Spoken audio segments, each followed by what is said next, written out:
Lei do Processo Administrativo, Lei número 9.784, de 29 de janeiro de 1999. Capítulo 1 das Disposições Gerais. Artigo 1º. Esta lei estabelece normas básicas sobre o processo administrativo no âmbito da administração federal, direta e indireta, visando em especial a proteção dos direitos dos administrados e ao melhor cumprimento dos fins da administração. Parágrafo 1º. Os preceitos desta lei também se aplicam aos órgãos dos poderes legislativo e judiciário da União, quando no desempenho de função administrativa. Parágrafo 2º. Para os fins desta lei, consideram-se, inciso 1, órgão, a unidade de atuação integrante da estrutura da administração direta e da estrutura da administração indireta. Inciso 2, entidade, a unidade de atuação dotada de personalidade jurídica. Inciso 3, autoridade, o servidor ou agente público dotado de poder de decisão. Artigo 2º. A administração pública obedecerá, dentre outros, aos princípios da legalidade, finalidade, motivação, razoabilidade, proporcionalidade, moralidade, ampla defesa, contraditório, segurança jurídica, interesse público e eficiência. Parágrafo único. Nos processos administrativos serão observados, entre outros, os critérios de, inciso 1, atuação conforme a lei e o direito, inciso 2, atendimento a fins de interesse geral, vedada a renúncia total ou parcial de poderes ou competências, salvo autorização em lei. Inciso 3, objetividade no atendimento do interesse público, vedada a promoção pessoal de agentes ou autoridades. Inciso 4, atuação segundo padrões éticos de probidade, decoro e boa-fé. Inciso 5, divulgação oficial dos atos administrativos, ressalvados as hipóteses de sigilo previstas na Constituição. Inciso 6, adequação entre os meios e fins, vedada a imposição de obrigações, restrições e sanções na medida superior àquelas estritamente necessárias ao atendimento do interesse público. Inciso 7, indicação de pressupostos de fato e de direito que determinarem a decisão. Inciso 8, observância das formalidades essenciais à garantia dos direitos dos administrados. Inciso 9, adoção de formas simples suficientes para propiciar adequado grau de certeza, segurança e respeito aos direitos dos administrados. Inciso 10, garantia dos direitos à comunicação, à apresentação de alegações finais, à produção de provas e à interposição de recursos nos processos de que possam resultar sanções e nas situações de litígio. Inciso 11, proibição de cobrança de despesas processuais, ressalvadas as previstas em lei. Inciso 12, impulsão de ofício do processo administrativo, sem prejuízo da atuação dos interessados. Incisos 8. 13. Interpretação da norma administrativa da forma que melhor garanta o atendimento do fim público a que se dirige, vedada a aplicação retroativa de nova interpretação.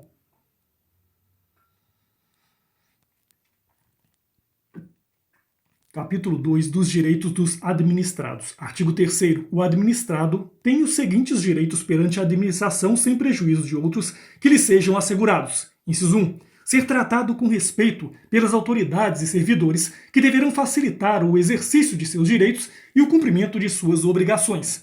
Inciso 2. Ter ciência da tramitação dos processos administrativos em que tenha a condição de interessado, ter vista dos autos, obter cópias de documentos neles contidos e conhecer as decisões proferidas. Inciso 3. Formular alegações e apresentar documentos antes da decisão, os quais serão objeto de consideração pelo órgão competente. Inciso 4. Fazer-se assistir facultativamente por advogado, salvo quando obrigatória a representação por força de lei. Capítulo 3 dos deveres do administrado. Artigo 4º. São deveres do administrado perante a administração, sem prejuízo de outros previstos em ato normativo. Inciso 1. Expor os fatos conforme a verdade. Inciso 2. Proceder com lealdade, urbanidade e boa-fé. Inciso 3. Não agir de modo temerário. Inciso 4. Prestar as informações que lhe forem solicitadas e colaborar para o esclarecimento dos fatos. Capítulo 4 do início do processo. Artigo 5º. O processo administrativo pode iniciar-se de ofício ou a pedido do interessado. Artigo 6º. O requerimento inicial do interessado, salvo casos em que for admitida a solicitação oral, deve ser formulado por escrito e conter os seguintes dados. Inciso 1. Órgãos ou autoridade administrativas a que se dirige. Inciso 2. Identificação do interessado ou de quem o represente. Inciso 3. Domicílio do requerente ou local para recebimento de comunicações. Inciso 4. Formulação do pedido com exposição dos fatos e de seus fundamentos. Inciso 5. Data e assinatura do requerente ou de seu representante. Parágrafo único. É vedada a administração a recusa imotivada de recebimento de documentos, devendo o servidor orientar o interessado quanto ao suprimento de eventuais falhas. Artigo 7º. Os órgãos e entidades administrativas deverão elaborar modelos ou formulários padronizados para assuntos que importem pretensões equivalentes. Artigo 8º. Quando os pedidos de uma pluralidade de interessados tiverem conteúdo e fundamentos idênticos, poderão ser formulados num único requerimento, salvo o preceito legal em contrário.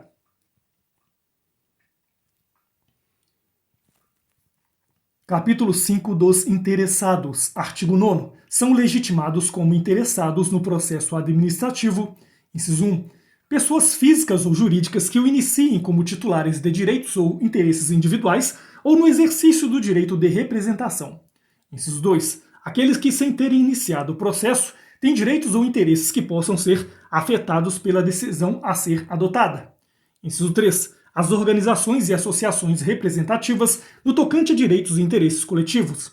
Inciso 4. As pessoas ou as associações legalmente constituídas quanto a direitos ou interesses difusos. Artigo 10. São capazes para fins de processo administrativo os maiores de 18 anos, ressalvada a previsão especial em ato normativo próprio.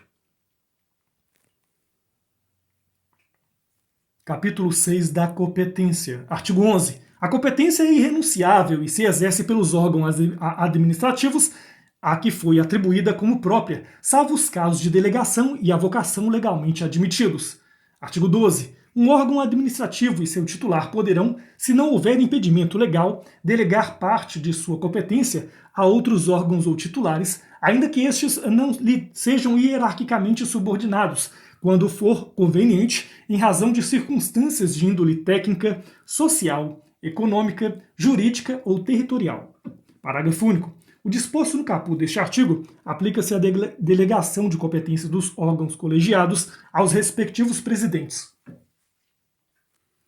Artigo 13. Não podem ser objeto de delegação, inciso 1, a edição de atos de caráter normativo, inciso 2, a decisão de recursos administrativos, inciso 3, as matérias de competência exclusiva do órgão ou autoridade. Artigo 14. O ato de delegação e sua revogação deverão ser publicados no meio oficial. Parágrafo 1º. O ato de delegação especificará as matérias e poderes transferidos, os limites de atuação do delegado, a duração e os objetivos da delegação e o recurso cabível, podendo conter ressalva de exercício da atribuição delegada. Parágrafo 2º. O ato de delegação é revogável a qualquer tempo pela autoridade delegante. Parágrafo 3º. As decisões adotadas por delegação devem mencionar explicitamente esta qualidade e consideração editadas pelo delegado. Artigo 15. Será permitida, em caráter excepcional e por motivos relevantes devidamente justificados, a avocação temporária de competência atribuída a órgão hierarquicamente inferior. Artigo 16. Os órgãos e entidades administrativas divulgarão publicamente os locais das respectivas sedes e, quando conveniente, a unidade fundacional competente em matéria de interesse especial. Artigo 17. Inexistindo competência legal específica, o processo administrativo deverá ser iniciado perante a autoridade de menor grau hierárquico para decidir.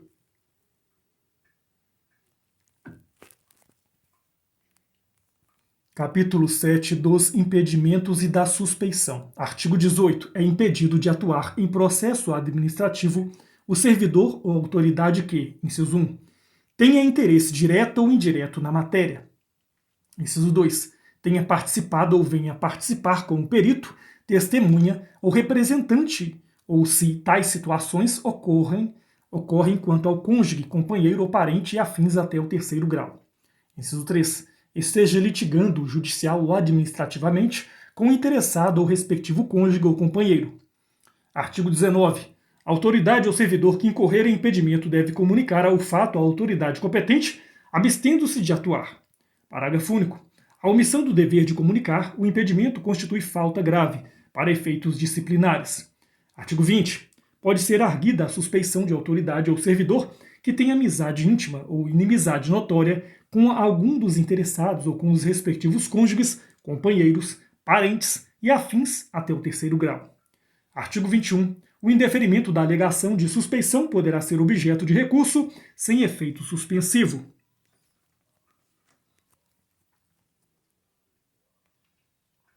Capítulo 8 da forma, tempo e lugar dos atos do processo. Artigo 22. Os atos do processo administrativo não dependem de forma determinada, senão quando a lei expressamente a exigir. Parágrafo 1º. Os atos do processo devem ser produzidos por escrito, em vernáculo com a data e o local de sua realização e a assinatura da autoridade responsável. Parágrafo 2º. Salvo imposição legal, o reconhecimento de firma somente será exigido quando houver dúvida de autenticidade. Parágrafo 3º. A autenticação de documentos exigidos em cópia poderá ser feita pelo órgão administrativo. Parágrafo 4º. O processo deverá ter suas páginas numeradas sequencialmente rubricadas. Artigo 23. Os atos do processo devem realizar-se em dias úteis em horário normal de funcionamento da repartição na qual tramitar o processo. Parágrafo único. Serão concluídos, depois do horário normal, os atos já iniciados, cujo adiamento prejudique o curso regular do procedimento ou cause dano ao interessado ou à administração. Artigo 24. Inexistindo disposição específica, os atos do órgão ou autoridade responsável pelo processo e dos administrados que dele participem devem ser praticados no prazo de 5 dias, salvo motivo de força maior. Parágrafo único. O prazo previsto neste artigo pode ser dilatado até o dobro, mediante comprovada justificação. Artigo 25. Os atos do processo devem realizar-se preferencialmente na sede do órgão, cientificando-se o interessado se outro for o local de realização. Capítulo 9 da comunicação dos atos. Artigo 26. O órgão competente perante o qual tramita o processo administrativo determinará a intimação do interessado para a ciência de decisão ou a efetivação de diligências. Parágrafo 1º. A intimação deverá conter, inciso 1, identificação do intimado e nome do órgão ou entidade administrativa. Inciso 2, finalidade da intimação. Inciso 3, data, hora e local em que deve comparecer. Inciso 4, se o intimado deve comparecer pessoalmente ou fazer-se representar. Inciso 5, informação da continuidade do processo, independentemente do seu comparecimento. Inciso 6, indicação dos fatos e fundamentos legais pertinentes. Parágrafo 2º. A intimação observará a antecedência mínima de 3 dias úteis quanto à data de comparecimento. Parágrafo 3º. A intimação pode ser efetuada por ciência no processo, por via postal com aviso de recebimento, por telegrama ou outro meio que assegure a certeza da ciência do interessado. Parágrafo 4º. No caso de interessados indeterminados, desconhecidos ou com domicílio indefinido, a intimação deve ser efetuada por meio de publicação oficial. Parágrafo 5º. As intimações serão nulas quando feitas sem observância das prescrições legais, mas o comparecimento do administrado supre sua falta ou irregularidade. Artigo 27. O desatendimento da intimação não importa o reconhecimento da verdade dos fatos, nem a renúncia a direito pelo administrado. Parágrafo único. No prosseguimento do processo, será garantido o direito de ampla defesa ao interessado. Artigo 28. Devem ser objeto de intimação os atos do processo que resultem para o interessado em imposição de deveres, ônus, sanções ou restrição ao exercício de direitos e atividades e os atos de outra natureza de seu interesse.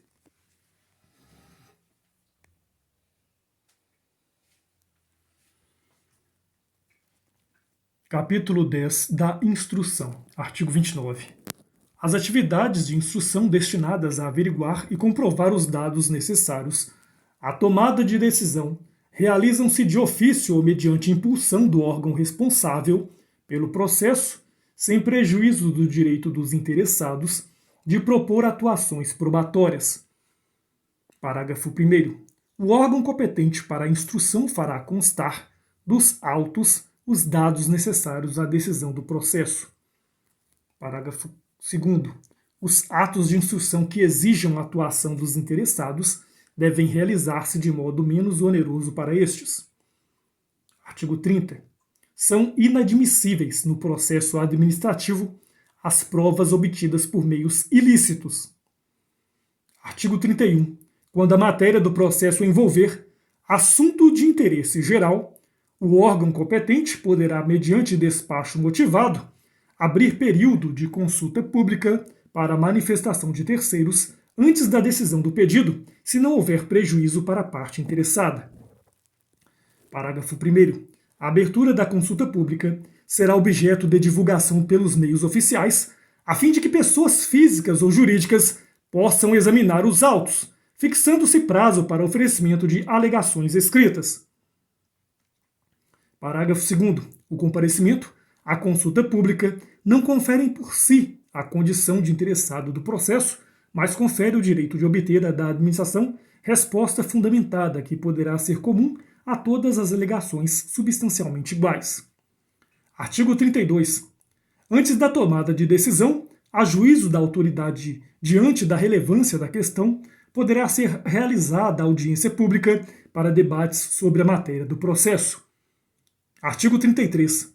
Os órgãos e entidades administrativas em matéria relevante poderão estabelecer outros meios de participação de administrados diretamente ou por meio de organizações e associações legalmente constituídas, reconhecidas. Artigo 34. Os resultados da consulta e audiência pública e de outros meios de participação de administrados deverão ser apresentados com a indicação do procedimento adotado. Artigo 35. Quando necessária, a instrução do processo, a audiência de outros órgãos ou entidades administrativas poderá ser realizada em reunião conjunta com a participação de titulares ou representantes dos órgãos competentes, lavrando-se a respectiva ata a ser juntada aos autos. Artigo 36. Cabe ao interessado a prova dos fatos que tenha alegado sem prejuízo do dever atribuído ao órgão competente para a instrução do disposto no artigo 37 desta lei. Artigo 37. Quando o interessado declarar que fatos e dados estão registrados em documentos existentes na própria administração responsável pelo processo ou em outro órgão administrativo, o órgão competente para a instrução proverá de ofício a obtenção dos documentos ou das respectivas cópias. Artigo 38. O interessado poderá, na fase instrutória e antes da tomada de decisão, juntar documentos e pareceres, requerer diligências e perícias, bem como aduzir alegações referentes à matéria objeto do processo. Parágrafo 1º. Os elementos probatórios deverão ser considerados na motivação do relatório da decisão. Parágrafo 2º. Somente poderão ser recusadas, mediante decisão fundamentada, as provas propostas pelos interessados quando sejam ilícitas, impertinentes, desnecessárias ou protelatórias. Artigo 39. Quando for necessária a prestação de informações ou a apresentação de provas pelos interessados ou terceiros, serão expedidas intimações para esse fim, mencionando-se data, prazo, forma e condições de atendimento.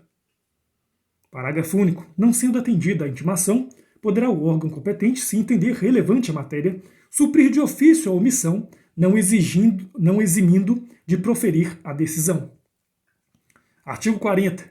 Quando dados, atuações ou documentos solicitados ao interessado forem necessários à apreciação de pedido formulado, o não atendimento no prazo fixado pela administração para a respectiva apresentação implicará arquivamento do processo.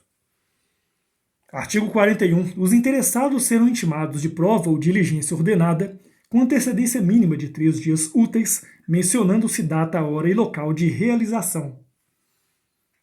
Artigo 42. Quando deva ser obrigatoriamente ouvido um órgão consultivo, o parecer deverá ser emitido no prazo máximo de 15 dias, salvo norma especial ou comprovada necessidade de maior prazo. Parágrafo 1º. Se um parecer obrigatório e vinculante deixar de ser emitido no prazo fixado, o processo não terá seguimento até a respectiva apresentação, responsabilizando-se quem der causa ao atraso. Parágrafo 2º. Se um parecer obrigatório e não vinculante deixar de ser emitido no prazo fixado, o processo poderá ter prosseguimento e ser decidido com sua dispensa, sem prejuízo da responsabilidade de quem se omitiu no atendimento. Artigo 43. Quando, por disposição de ato normativo, devam ser previamente obtidos laudos técnicos de órgãos administrativos e estes não cumprirem o encargo no prazo assinalado, o órgão responsável pela instrução deverá solicitar laudo técnico de outro órgão dotado de qualificação e capacidade técnica equivalentes. Artigo 44. Encerrada a instrução, o interessado terá o direito de manifestar-se no prazo máximo de 10 dias, salvo se outro prazo for legalmente fixado. Artigo 45. Em caso de risco iminente, a administração pública poderá motivadamente adotar providências acauteladoras sem a prévia manifestação do interessado. Artigo 46. Os interessados têm direito à vista do processo e a obter certidões ou cópias reprográficas dos dados e documentos que o integram, ressalvados os dados e documentos de terceiros protegidos por sigilo ou pelo direito à privacidade, à honra e à imagem. Artigo 47. O órgão de instrução que não for competente para emitir a decisão final elaborará relatório indicando a pedido do inicial o conteúdo das fases do procedimento e formulará proposta de decisão objetivamente justificada, encaminhando o processo à autoridade competente. Capítulo 11 do dever de decidir. Artigo 48. A administração tem o dever de explicitamente emitir decisão nos processos administrativos e sobre solicitações ou reclamações em matéria de sua competência. Artigo 49. Concluída a instrução de processo administrativo, a administração tem um prazo de até 30 dias para decidir, salvo prorrogação por igual período, expressamente motivada. Capítulo 11A. Da decisão coordenada. Artigo 49A. No âmbito da administração pública federal, as decisões administrativas que exijam a participação de 3 ou mais setores, órgãos ou entidades poderão ser tomadas mediante decisão coordenada, sempre que, inciso 1, for justificável pela relevância da matéria e, inciso 2, houver discordância que prejudique a celeridade do processo administrativo decisório. Parágrafo 1º. Para os fins desta lei, considera-se decisão coordenada a instância de natureza interinstitucional ou intersetorial que atua de forma compartilhada com a finalidade de simplificar o processo administrativo mediante participação concomitante de todas as autoridades e agentes decisórios e dos responsáveis pela instrução técnico-jurídica, observada a natureza do objeto e a compatibilidade do procedimento de sua formalização com a legislação pertinente. Parágrafo 4º. A decisão coordenada não exclui a responsabilidade originária de cada órgão ou autoridade envolvida. Parágrafo 5º. A decisão coordenada obedecerá aos princípios da legalidade, da eficiência e da transparência, com utilização, sempre que necessário, da simplificação do procedimento e da concentração das circunstâncias decisórias. Parágrafo 6º. Não se aplica a decisão coordenada aos processos administrativos, inciso 1, de licitação, inciso 2, relacionados ao poder sancionador ou, inciso 3, em que estejam envolvidas autoridades de poderes distintos. Artigo 49b. Poderão habilitar-se a participar da decisão coordenada na qualidade de ouvintes os interessados de que trata o artigo 9º desta lei. Parágrafo único. A participação na reunião, que poderá incluir direito à voz, será deferida por decisão irrecorrível da autoridade responsável pela convocação da decisão coordenada. Artigo 49d. Os participantes da decisão coordenada deverão ser intimados na forma do artigo 26 desta lei. Artigo 49-E. Cada órgão ou entidade participante é responsável pela elaboração de documento específico sobre o tema atinente à respectiva competência, a fim de subsidiar os trabalhos e integrar o processo da decisão coordenada. Parágrafo único. O documento previsto no caput deste artigo abordará a questão objeto da decisão coordenada e eventuais precedentes. Artigo 49-F. Eventual dissenso na solução do objeto da decisão coordenada deverá ser manifestado durante as reuniões de forma fundamentada, acompanhado das propostas de solução e de alteração necessárias para a resolução da questão. Parágrafo único. Não poderá ser arguida matéria estranha ao objeto da convocação. Artigo 49-G. A conclusão dos trabalhos de decisão coordenada será consolidada em ata que conterá as seguintes informações. Inciso 1. Relato sobre os itens da pauta. Inciso 2. Síntese dos fundamentos aduzidos. Inciso 3. Síntese das teses pertinentes ao objeto da convocação. Inciso 4. Registro das orientações, das diretrizes, das soluções ou das propostas de atos governamentais relativos ao objeto da convocação. Inciso 5. Posicionamento dos participantes para subsidiar futura atuação governamental em matéria idêntica ou similar. E, inciso 6. Decisão de cada órgão ou entidade relativa à matéria sujeita à sua competência. Parágrafo 1º. Até a assinatura da ata poderá ser complementada a fundamentação da decisão da autoridade ou do agente a respeito da matéria de competência do órgão ou da entidade representada. Parágrafo 3º. A ata será publicada por extrato no Diário Oficial da União, do qual deverão constar, além do registro referido no inciso 4 do caput deste artigo, os dados identificadores da decisão coordenada e o órgão e o local em que se encontra a ata em seu inteiro teor, para conhecimento dos interessados.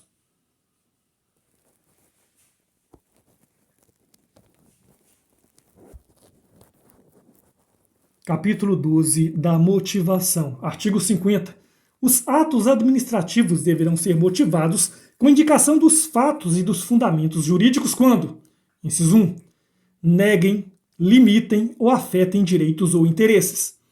Inciso 2. Imponham ou agravem deveres, encargos ou sanções. Inciso 3. Decidam processos administrativos de concurso ou seleção pública.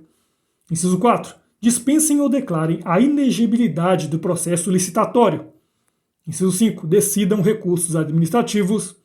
Inciso 6. Decorram de reexame de ofício. Inciso 7. Deixem de aplicar jurisprudência firmada sobre questão ou discrepem de pareceres, laudos, propostas e relatórios oficiais. Inciso 8. Importem anulação, revogação, suspeição ou convalidação de ato administrativo. Parágrafo 1º. A motivação deve ser explícita, clara e congruente, podendo consistir em declaração de concordância com fundamentos de anteriores pareceres, informações, decisões ou propostas que, neste caso, serão parte integrante do ato. Parágrafo 2º. Na solução de vários assuntos de mesma natureza, pode ser utilizado por meio mecânico que reproduza os fundamentos das decisões, desde que não prejudique direito ou garantia dos interessados. Parágrafo 3º. A motivação das decisões de órgãos colegiados e comissões ou de decisões orais constará da respectiva ata ou de termo escrito.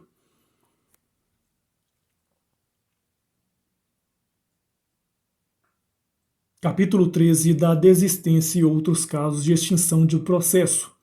Artigo 51. O interessado poderá, mediante manifestação escrita, desistir total ou parcialmente do pedido formulado ou ainda renunciar a direitos disponíveis. Parágrafo 1º. Havendo vários interessados, a desistência ou renúncia atinge somente a quem a tenha formulado. Parágrafo 2º. A desistência ou renúncia do interessado, conforme o caso, não prejudica o prosseguimento do processo se a administração considerar que o interesse público assim o exige. Artigo 52. O órgão competente poderá declarar extinto o processo quando exaurida sua finalidade ou objeto da decisão se tornar impossível, inútil ou prejudicado por fato superveniente. Capítulo 14 da anulação, revogação e convalidação. Artigo 53. A administração deve anular seus próprios atos quando eivados de vício de ilegalidade e pode revogá-los por motivo de conveniência ou oportunidade, respeitados os direitos adquiridos.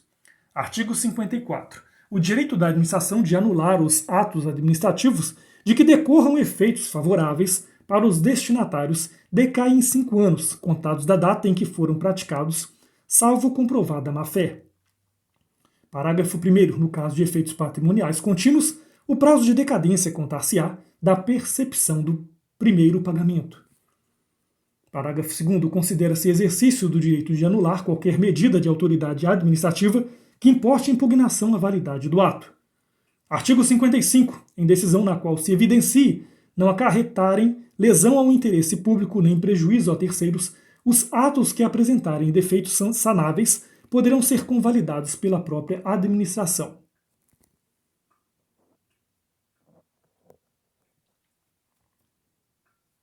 Capítulo 15 do recurso administrativo e da revisão. Artigo 56. Das decisões administrativas, cabe recurso em face de razões de legalidade e de mérito. Parágrafo 1º. O recurso será dirigido à autoridade que proferiu a decisão, a qual, se não a considerar no prazo de 5 dias, o encaminhará à autoridade superior. Parágrafo 2º. Salvo a exigência legal, a interposição de recurso administrativo independe de caução. Parágrafo 3º. Se o recorrente alegar que a decisão administrativa contraria o enunciado da súmula vinculante, caberá à autoridade prolatora da decisão impugnada, se não a reconsiderar, explicitar, antes de encaminhar o recurso à autoridade superior, as razões de aplicabilidade ou inaplicabilidade da súmula conforme o caso. Artigo 57. O recurso administrativo tramitará, no máximo, por 3 instâncias administrativas, salvo disposição legal diversa. Artigo 58. Tem legitimidade para interpor recurso administrativo. Inciso 1. Os titulares de direitos e interesses que forem parte no processo. Inciso 2. Aqueles cujos direitos ou interessados forem indiretamente afetados pela decisão recorrida. Inciso 3. As organizações e associações representativas no tocante a direitos e interesses coletivos. Inciso 4. Os cidadãos ou associações quanto a direitos ou interesses difusos. Artigo 59. Salvo disposição legal específica, é de 10 dias o prazo para interposição de recurso administrativo, contado a partir da ciência ou divulgação oficial da decisão recorrida. Parágrafo 1º. Quando a lei não fixar prazo diferente, o recurso administrativo deverá ser decidido no prazo máximo de 30 dias, a partir do recebimento dos autos pelo órgão competente. Parágrafo 2º. O prazo mencionado no parágrafo anterior poderá ser prorrogado por igual período, ante justificativa explícita. Artigo 60. O recurso interpõe por meio de requerimento no qual o recorrente deverá expor os fundamentos do pedido de reexame, podendo juntar os documentos que julgar convenientes. Artigo 61. Salvo disposição legal em contrário, o recurso não tem efeito suspensivo. Parágrafo único. Havendo justo receio de prejuízo de difícil ou incerta reparação decorrente da execução, a autoridade recorrida ou a imediatamente superior poderá, de ofício ao pedido, dar efeito suspensivo ao recurso. Artigo 62. Interposto o recurso, o órgão competente para dele conhecer deverá intimar os demais interessados para que no prazo de 5 dias úteis apresentem alegações. Artigo 63. O recurso não será conhecido quando interposto. Inciso 1. Fora do prazo. Inciso 2. Perante órgão incompetente. Inciso 3. Por quem não seja legitimado. Inciso 4. Após exaurida na esfera administrativa. Parágrafo 1º. Na hipótese do inciso 2, será indicada ao recorrente a autoridade competente, sendo-lhe devolvido o prazo para recurso. Parágrafo 2º. O não conhecimento do recurso não impede a administração de rever de ofício o ato ilegal, desde que não ocorrida preclusão administrativa. Artigo 64. O órgão competente, para decidir o recurso, poderá confirmar, modificar, anular ou revogar total ou parcialmente a decisão recorrida, se a matéria for de sua competência. Parágrafo único. Se da aplicação do disposto neste artigo puder decorrer gravame à situação do decorrente, este deverá ser cientificado para que formule suas alegações antes da decisão. Artigo 64-A. Se o recorrente alegar violação de enunciado da súmula vinculante, o órgão competente para decidir o recurso explicitará as razões da aplicabilidade ou inaplicabilidade da súmula conforme o caso. Artigo 64-B. Acolhida pelo Supremo Tribunal Federal, a reclamação fundada em violação de enunciado da súmula vinculante dá-se à ciência à autoridade prolatora e ao órgão competente para o julgamento do recurso, que deverão adequar as futuras decisões administrativas em casos semelhantes, sob pena de responsabilização pessoal nas esferas civil, administrativa e penal. Artigo 65. Os processos administrativos de que resultem sanções poderão ser revistos a qualquer tempo, a pedido ou de ofício, quando surgirem fatos novos ou circunstâncias relevantes suscetíveis de justificar a inadequação da sanção aplicada. Parágrafo único. Da revisão do processo não poderá resultar agravamento da sanção.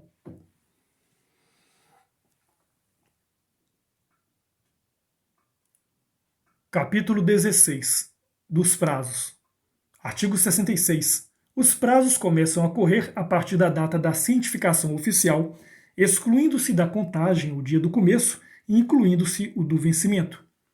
Parágrafo 1º. Considera-se prorrogado o prazo até o primeiro dia útil seguinte, se o vencimento cair em dia em que não houver expediente ou este for encerrado antes da hora normal. Parágrafo 2º. Os prazos expressos em dias contam-se de modo contínuo. Parágrafo 3º. Os prazos fixados em meses ou anos contam-se de data a data. Se no mês do vencimento não houver o dia equivalente àquele do início do prazo, tem-se como termo o último dia do mês. Artigo 67. Salvo motivo de força maior, devidamente comprovado, os prazos processuais não se suspendem. Capítulo 17 das sanções. Artigo 68. As sanções, a serem aplicadas por autoridade competente, terão natureza pecuniária ou consistirão em obrigação de fazer ou de não fazer, assegurado sempre o direito de defesa.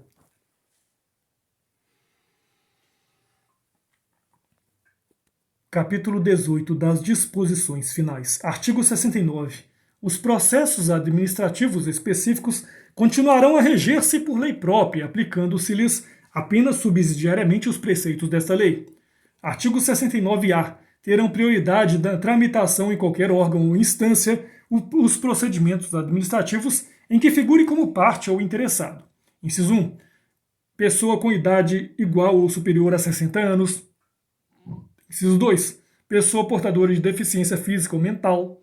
Inciso 4. Pessoa portadora de tuberculose ativa, esclerose múltipla, neoplasia maligna, hanseníase, paralisia irreversível e incapacitante, cardiopatia grave, doença de Parkinson, espondiloartrose, anquilosante, nefropatia grave, hepatopatia grave, estados avançados da doença de Paget, osteite deformante, contaminação por radiação, síndrome de imunodeficiência adquirida ou outra doença grave com base em conclusão da medicina especializada, mesmo que a doença tenha sido contraída após o início do processo. Parágrafo 1º. A pessoa interessada na obtenção do benefício, juntando prova da sua condição, deverá requerê-lo à autoridade administrativa competente, que determinará as providências a serem cumpridas. Parágrafo 2º. Deferida a prioridade, os autos receberão identificação própria que evidencie o regime de tramitação prioritária. Artigo 70. Esta lei entra em vigor na data de sua publicação.